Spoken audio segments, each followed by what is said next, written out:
The Lodge. Qualified in all ways necessary and prepared in body and mind, the candidate approaches the Lodge, the symbolic significance of which may now claim our attention. The term itself has been traced back to early languages by word scientists. One Masonic writer, Pearson, Traditions of Freemasonry, asserts that its most ancient form was the Sanskrit loga, which had the meaning of world.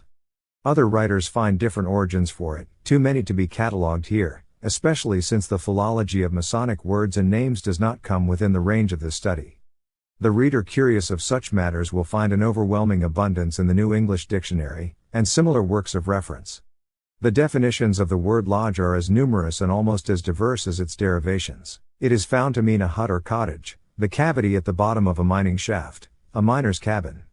A collection of objects, such as a lodge of islands, a small house in a forest, any covered place or shelter, a bird's nest, even. But among Masons it has been used to signify the organized body of Masons, or the room in which that body meets. In 18th century English Masonry it was used also to describe a piece of furniture similar to the ark. When first found among the records of the operative Masons it meant the building, usually temporary, and often little more than a shed, which served as general headquarters for the craft. Being at the same time a meeting place, a banquet room, the office of the superintendents, and a storehouse for tools and materials, occasionally it may have served for a sleeping place as well. As time went on the name of the building came gradually to signify the body of men using it, and thus arose our custom of speaking of the fraternity itself as a lodge.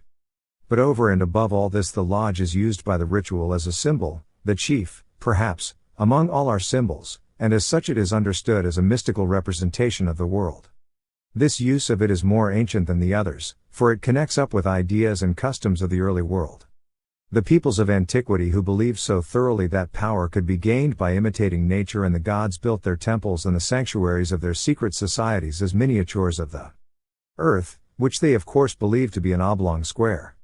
Professor Breasted, who writes so fascinatingly of the Egyptians, says that the rich of old Egypt would even build their homes earth-shape, the floors made to represent plains and seas, the ceiling painted in imitation of the sky. This custom was of great value to the men of that day, for it threw something of the majesty of the universe and the sanctity of heaven about their daily tasks and their habits of worship. All the most ancient temples were intended to symbolize the universe, writes Albert Pike, which itself was habitually called the temple and habitation of deity. Every temple was the world in miniature, and so the world was one grand temple. Whether or not we stand in direct historical connection with this old custom we cannot know, but the fact remains that our lodge, like the Egyptian temple, is a symbol of the universe. And only when it is thus interpreted can we understand its characteristics at all. Its form is ideally a double cube, of old considered the symbol of deity, and now understood as containing the rough ashlar of the apprentice and the perfect ashlar of the master. This form includes the heaven above, in its height, and the earth beneath, in its being an oblong square. Its situation is on the highest hills and the lowest valleys because it includes men of all ranks in its membership.